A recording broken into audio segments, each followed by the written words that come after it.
This brief video will discuss important risk information regarding methylene chloride.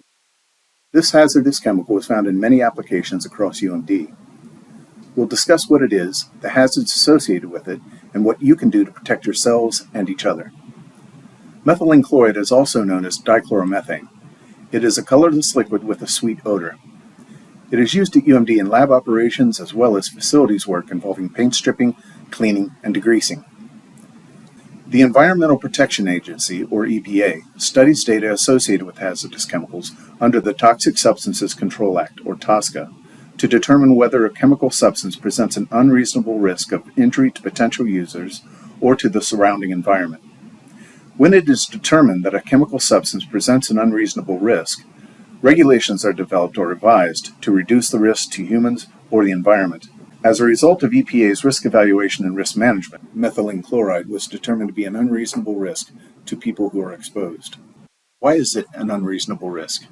Employees exposed to MC are at increased risk of developing cancer, adverse effects on the heart, central nervous system, and liver, and skin or eye irritation. Exposure may occur through inhalation or by contact with, or absorption through, the skin or eyes. As a result of that determination, EPA issued a final rule in April of this year. The final rule requires prohibition of most uses of methylene chloride, including paint and coating removers. For certain highly industrialized uses that still use it, for example solvent welding, closed system processes, EPA has created a Workplace Chemical Protection Program, or WCPP, to be developed for these operations. The WCPP contains specific requirements regarding exposure limits, monitoring, and personal protective equipment. The EPA's risk evaluation resulted in new limits that are considerably lower than those established by the Occupational Safety and Health Administration, or OSHA. The table here illustrates this. The OSHA time-weighted average, TWA, over an 8-hour period is 25 parts per million, ppm, whereas EPA's new limit is 2 parts per million. For a 15-minute period, EPA's exposure limit is also a small fraction of the one established by OSHA. The action levels, that is, the levels at which implementation controls are required, are 1/2 of the 8-hour time-weighted average in both cases.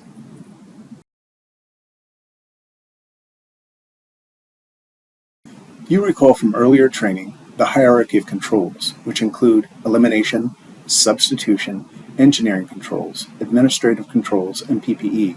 With methylene chloride, the controls that must be applied for nearly all cases, except for those specific industrial processes discussed earlier, are elimination and substitution. We will provide some information on these two control measures. The first step will be identifying these materials in your inventory. The containers in your inventory should have labels, which include the pictograms that you remember from your hazard communication training. Methylene chloride will have the indication of a significant long-term health hazard, that's the person with the white object in the chest region, and additional indication of a skin and eye hazard, the exclamation point here.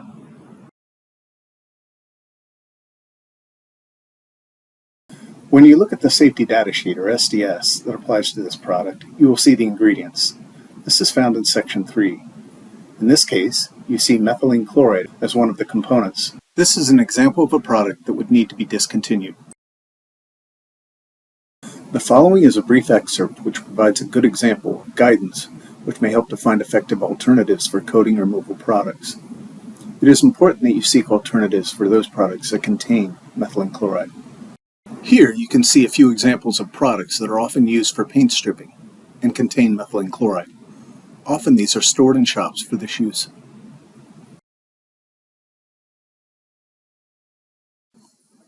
Some paint stripping products that are free of methylene chloride are included here. It is usually easy to use online information for choosing the paint stripping products that don't violate the regulations discussed earlier. One way to find alternatives is to enter your terms into a Google search. In this case, I've entered coating remover, quote, does not contain methylene chloride, unquote. The search in this case brings up an artificial intelligence overview. You can see suggestions on safer alternatives. As you scroll down, you will see products that are methylene chloride free. This methylene chloride, dichloromethane, guidance and survey will be of great importance for UMD's compliance with EPA's final rule, and most importantly to protect our community from the unreasonable risk associated with this chemical. Please check your inventory and fill this out. ESSR will visit and assess your units, as well as provide guidance on removing it from your inventory. After you have identified products in your inventory containing this chemical, for example paint or paint stripper, please consult ESSR's waste disposal guidance located on this page.